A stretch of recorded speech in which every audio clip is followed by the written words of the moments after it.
Hello friends, box office బద్దలైపోయే రోజులు దగ్గర పడ్డాయి భయ్య. ఇంకెన్నో రోజులు లేదు. కల్కి అయితే ఈ నెల 27న గ్రాండ్గా రిలీజ్ అవ్వబోతుంది. అయితే అందరిలోనూ ఇప్పుడు ఒకటే ఒక ప్రశ్న భయ్య. అదేమిటంటే రెబల్ స్టార్ ప్రభాస్ భైరవ్ అయితే మరి కల్కి ఎవరు, ఏ హీరోని కల్కిగా పెట్టబోతున్నారు అనే విధంగా ప్రభాస్ ఫ్యాన్స్లో అయితే క్వశ్చన్ రేజ్ అయింది. ఇదే క్వశ్చన్ని మనకు ఫ్రెండ్ మెసేజ్ పెట్టాడు భయ్య, మిస్టర్ భాను. అయితే మరి మిస్టర్ భానుకు ఈ వీడియో అనేది డెడికేట్ చేస్తున్నాను.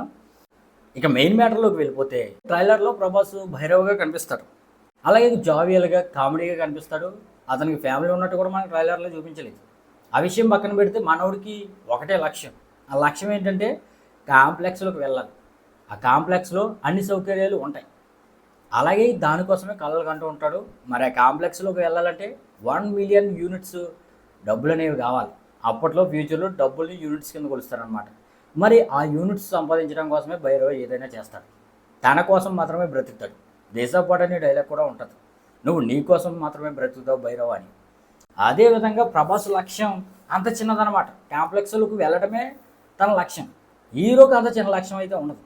కానీ హీరోకే తెలియని, భైరవ్కే తెలియని అసలైన లక్ష్యం ఏంటంటే, పెద్ద లక్ష్యం ఏంటంటే అతనే కల్కి అనేది చెప్పడమా, మన అశ్వత్థామ వచ్చి, లేదంటే ఈ వరల్డ్ని కాపాడే పని మన భైరవ చేస్తాడా అనేది మన అశ్వత్థామ మనోడికి, మన భైరవకి అసలైన లక్ష్యం చెప్తాడనమాట.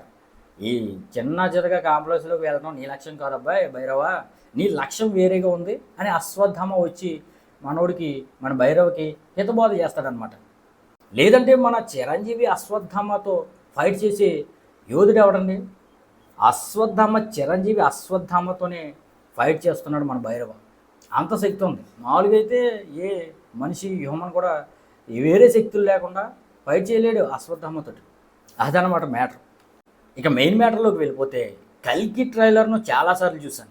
ఈ క్వశ్చన్ కోసం మరికొన్నిసార్లు చూశాను. కానీ ఎక్కడా కూడా ఈ ట్రైలర్లో ప్రభాసే కల్కి అని కానీ, లేదంటే భైరవే కల్కిగా మారుతాడని కానీ హింట్ అయితే టీం అయితే ఇవ్వలేదు. అయితే మనం ఇక్కడ అర్థం చేసుకోవాల్సింది ఏంటంటే భయ్యా, కల్కిలో ప్రభాస్ కాకుండా వేరే ఏ హీరో అయినా సరే ఆడియన్స్ ఎవరు యాక్సెప్ట్ చేయరు. ఎందుకంటే రెబల్ స్టార్ ప్రభాసే ఒక pan world hero, pan India image భారీగా ఉంది. చాలా ఇంటర్వ్యూలో మన డైరెక్టర్ నాగేశ్వరిని చెప్పాడు, ఈ కల్కి కథని రెబల్ స్టార్ ప్రభాస్ తప్ప ఏ హీరో కూడా ఇండియాలో మోయలేడని. మరి అంత పెద్ద కథను, అంత పెద్ద టైటిల్ రోల్ను వేరే హీరోకి కానీ ఇస్తే ప్రభాస్ కాకుండా ఖచ్చితంగా ఆడియన్స్ అయితే మూవీ చేసేటప్పుడే డిస్టర్బ్ అయిపోతారు. ఆ పాత్ర కల్కి పాత్ర ప్రభాస్ చేసుంటే బాగున్నే అని డిస్టర్బ్ అయిపోతారు. ఒకవేళ కల్కి ఈ టైటిల్ రోల్లో కల్కిలో ప్రభాస్ కాకుండా వేరే హీరో చేస్తున్నాడు అనేది నిజమైతే కల్కి టీము ఖచ్చితంగా హింట్ అనేది మనకి ఇచ్చేది. పోస్టర్స్లో కానీ, ట్రైలర్లో కానీ, టీజర్లో కానీ హింట్ అనేది ఇవ్వట్లేదంటే కల్కి రోల్లో ఖచ్చితంగా ప్రభాసే కనిపించబోతున్నాడు. ఒకవేళ కల్కి రోల్ లేదంటే ఆ రోల్ని అలాగే మూవించేస్తారు, ఒక ఊహ కిందో, లేదంటే కల్కి ఈ విధంగా ఉంటాడు అనే విధంగా మనకు ఆకాశంలో ఒక వెలుగు అనేది చూపించేసి క్లోజ్ చేసేస్తారు తప్ప కల్కి రోల్లో వేరే హీరో యొక్క ఫేస్ని అయితే చూపించరనమాట.